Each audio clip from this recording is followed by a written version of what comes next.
আসসালামু আলাইকুম, কেমন আছেন সবাই? আমি ভালো আছি। আজকে আমি বিকালবেলা একটু নাস্তা বানাবো। আর সেটা হচ্ছে কি নাস্তা জানেন? এই যে দেখেন, এটা হচ্ছে মসুরির ডাল আর হচ্ছে দু রকমের শাক। এখানে যদি তিন চার রকমের শাকের পাতাও নিতে পারেন তাহলে এই বড়াটা অনেক ভালো লাগে।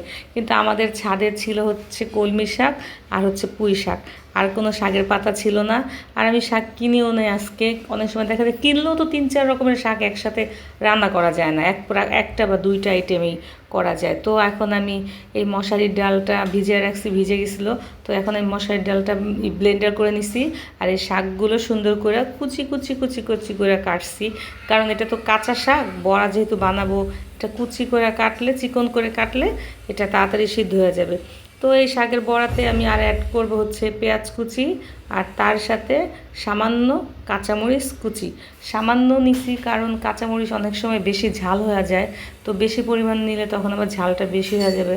আর আমার বাসার মানুষ ঝাল খায় অল্প, বেশি না, যতটুক দরকার অতটুক। অনেকেই আছে অনেক স্পাইসি পছন্দ করে, আমিও খাই ঝাল, কিন্তু বেশি খাইতে পারি না, অল্পই খাই। তো এইগুলোর সাথে আমি আর একটু দিয়ে নিছি লবণ, 1 চামচ ধনিয়ার গুঁড়া, আর হচ্ছে একটু হলুদের গুঁড়া। কারণ এই সমস্ত মানে সাদা জাতীয় খাবারে দেখবেন একটু হলুদ দিলে ওটার কালারটা দেখতে একটু ভালো লাগে, তখন দেখতে সুন্দর লাগে। এখন আমি কারেন্টের চুলাটা আমি টেবিলে নিয়ে আসছি, কারণ শাকের বড়াটা ভাবছি যে আমি এখানে রান্নাঘরে না করে আমি সেটা টেবিলে নিয়ে ভাজি। তো সব কিছু আমি রেডি করে নিতেছি। কারেন্টের চুলাতে তেল দিয়ে দিছি, আর হচ্ছে চুলা অন করে দিছি। এখন আমি শাকের মিশ্রণগুলো যা যা নিছি সব একসাথে একটু সুন্দর করে মাখবো, কারণ মাখাতেও কিন্তু শাকটা নরম হয়ে যায়। সুন্দর করে মাখলে কি হয়, শাকটা একদম মানে নরম হয়ে যাবে, পেঁয়াজ শাক।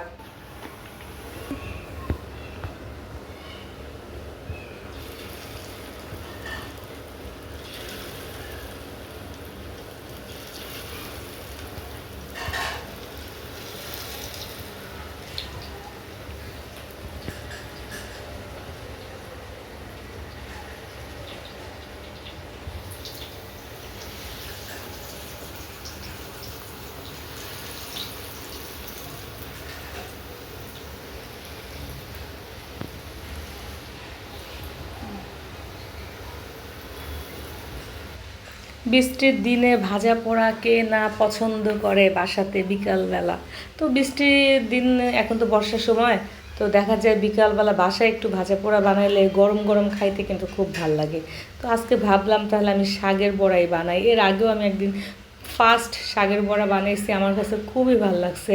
এর আগে যখন রমজান মাসে শাকের বড়াগুলা বানায় না ইফতারে, তো ওইটাই না খাইছি, ওগুলো আমার ভালো লাগে নাই। তারপরে একদিন আমি হঠাৎ করে শাকের বড়া বানাইলাম, 2 রকমের শাক আনছিলাম বাসায় রান্না করতে। তো ওখান থেকে আমি শাক নিয়ে ডালের সাথে মিক্স করে বড়া বানাইছি, ওটা ভাত দিয়ে খাইছিলাম, এত মজা লাগছে। তো ভাবছি যে ওটা যদি আমি ভাত দিয়ে না খায়া তখন মানে গরম গরম খাই, তাহলে খাইতে অনেক মজা লাগবো। কারণ এই শাকের বড়াটা ভাজতে হয় আস্তে আস্তে জাল দিয়া, আস্তে আস্তে জাল দিলে কী হয়, এটা অনেক মচমচে হয়। আমি কিন্তু ডালের বড়াও বানাইছি, কিন্তু ডালের বড়া এত মচমচে হয় না, শাকের বড়াটা যত মচমচে হয়। কিন্তু এটা সাথে সাথে গরম গরম খাইলে ভালো লাগে। এটা যদি রাইখা দেন তখন আবার এটা অনেকটা নরম হয়ে যায়, তখন আর অতটা বেশি একটা ভালো লাগে না। আর এটা যদি এরকম গরম গরম বানান আর খান, তাহলে বিকালে নাস্তায় কিন্তু অনেক সুন্দর একটা খাবার। আমার বাচ্চাও খায়, আমার মেয়েও খায়, আমার ছেলেও খায়। না না, সরি, আমার ছেলে খায় না, আমার ছেলে আবার এসব খাবার খাইতে পারে না। আমার মেয়ে খায়, আমরা খাই, আমার হাজব্যান্ড, আমরা পছন্দ করি বিকালবেলা এরকম একটা নাস্তা খাইতে পছন্দ করি। হয়ে গেছে, বানানো শেষ আমার শাকের বড়া। যেটুকু আমি নিছিলাম এতে আমি 2বার ভাজছি, এই প্যানেতে আমি 2বার ভাজছি, তাতেই আমার ভাজা হয়ে গেছে বড়াই। যে আমার শাকের বড়া একটু ক্রিস্পি ক্রিস্পি হয়েছে। এই যে বড়া ভাজা শেষ, এখন খেয়ে দেখি কেমন হয়েছে। গরম, খুব ক্রিস্পি হয়েছে,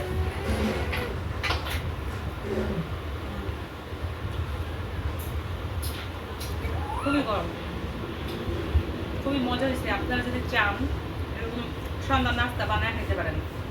এই যে আমার ছেলে ঘুম থেকে উঠে গেছে। কি হয়েছে বাবা, ঘুম শেষ? আজকের ভিডিও এখানেই। টাটা, আল্লাহ হাফেজ।